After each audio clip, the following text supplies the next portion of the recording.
taken a tremendous amount of work to produce.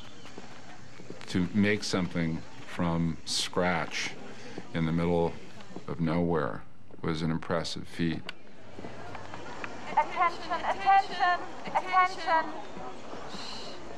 The reporters are arriving. Some of them will want to take pictures, so anyone who doesn't want their picture taken will be excused. Okay? There were hundreds of people around the pavilion, and we were escorted there directly to the Reverend Jim Jones.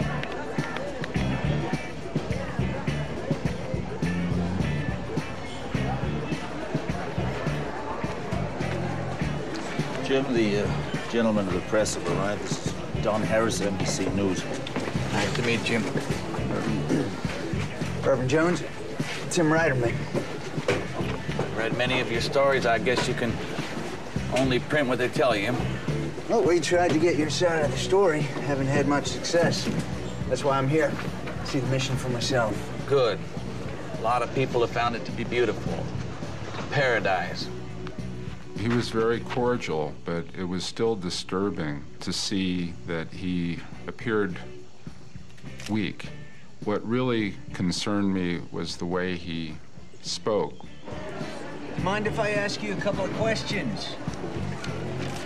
Why did you decide to let us in now, a year after my first request? What have we got to lose? No barbed wire here. We don't have 3, let alone 300 who want to leave. But we're not violent. We don't do violence to anyone. But ageism, sexism, racism have all been eliminated. Elitism is almost eliminated. We're Marxist in the sense of sharing work and in the distribution of goods and services. What about the threats of mass suicide, Reverend? I only said that it will be better that we commit suicide than kill. Why hurt social progress? He started speaking in a paranoid fashion about his enemies and began to quietly sort of rant about them. I cursed the day I was born. I don't know why these people hate me so. In some ways, I feel like a dying man. You don't need to put a bullet in my head. Thank you. It was disturbing to hear him sort of put a figurative gun in the hands of those of us who had come to Jonestown to visit. It was also disturbing to hear someone who had the lives of so many people in his hands speak that way. The plan was I was going to slip the congressman a note asking for his help. In my state of mind, didn't know who was who at that time yet. I see someone who I think is the congressman who's walking around the perimeter of the assembly. If I passed the note and it was unsuccessful, I knew I would be killed. There was no doubt about it. I would be killed.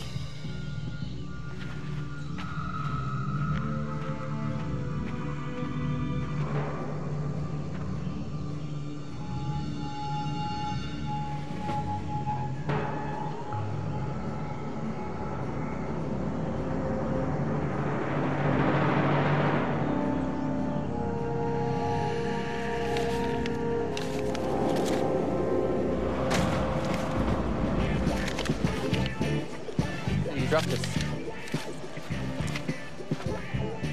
He passed the note!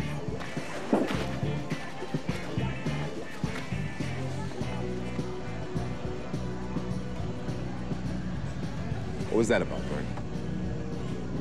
That was nothing. You dropped something and I picked it up from it, so.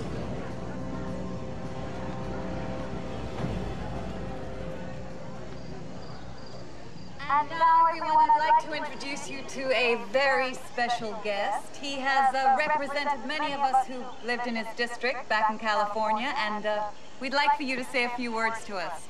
It wasn't until later that I found out that that individual was not the congressman. Congressman Ryan.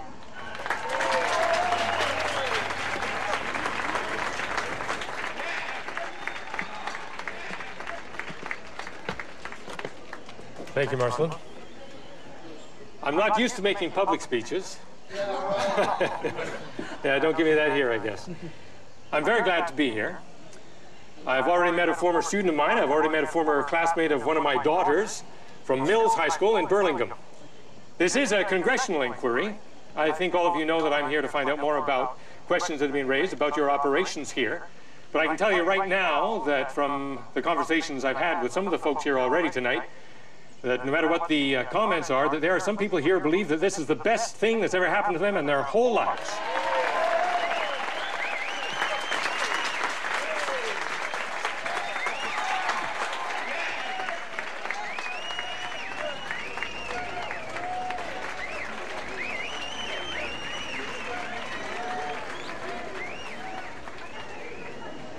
After Ryan spoke, I was approached by Congressman Ryan. Is your name Vernon Gosney? Did you give this man a note asking to leave Jonestown? Yes, sir. And let me tell you, you've got seats on the first plane out of here tomorrow. Congressman Ryan had no idea of what he had walked into at all.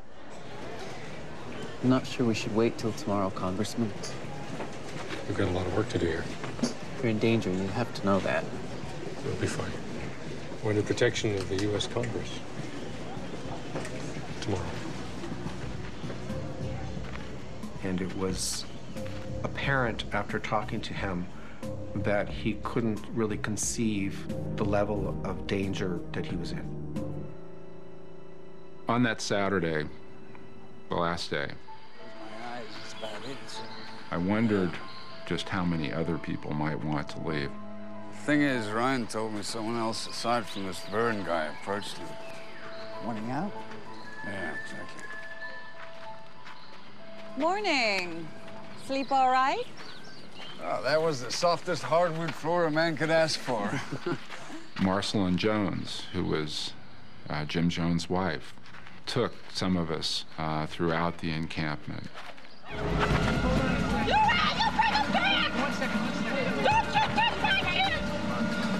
Within hours, it became clear that more than just two people who slipped a note to a reporter wanted to come out.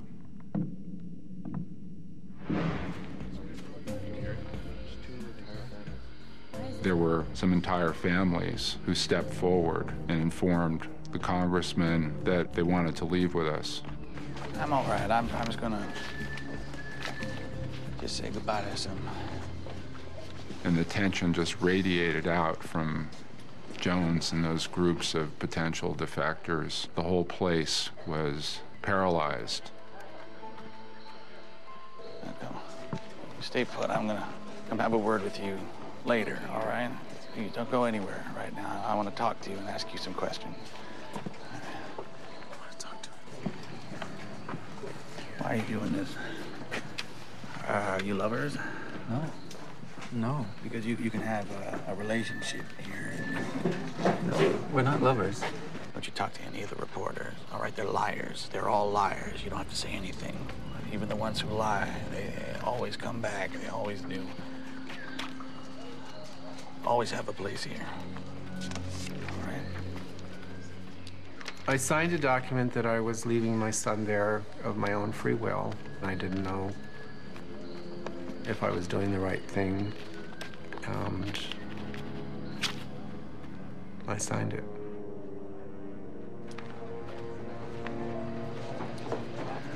How many you got, Congressman? I think we're going to need another plane. As time went on, probably about a dozen people had stepped forward, and they were insistent on leaving. My name is Monica Bagby. I wish to leave Jonestown of my own free will and return to the United States. Is that it? My name is Vernon Gosney, and I wish to leave Jonestown of my own free will and return to the United States. I was of a divided mind. On one hand, I thought my son is black and he's going to be subject to the racism of the United States government, and I thought that this was the better place for him to be. I didn't know.